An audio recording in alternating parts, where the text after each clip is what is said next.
ಕನ್ನಡಕ್ಕೆ ಒಂದು ಹೊಸ ಕಂಟೆಂಟ್ ಅಂತಾನೆ ಹೇಳ್ಬೋದು ಈ ಮೂವಿ.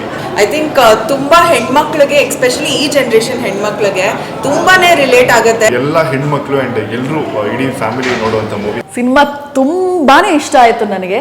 ಇದೇನಿದು ಕೋರ್ಟ್ಗೆ ಹೋಗ್ಬಿಟ್ಟಿದೆ ಒಂದು ಬ್ಲೌಸ್ ವಿಷಯ ಇಟ್ಕೊಂಡು. ಈ ಥರ ಒಂದು ಕಾನ್ಸೆಪ್ಟ್ ಇಟ್ಕೊಂಡು ಮೂವಿ ಮಾಡ್ಬೋದು ಅಂತ ಅನ್ಸಿರೋದು ತುಂಬ ಆಶ್ಚರ್ಯ. ತುಂಬ ಚೆನ್ನಾಗಿ ಮಾಡಿದ್ದಾರೆ ಮೂವಿನ.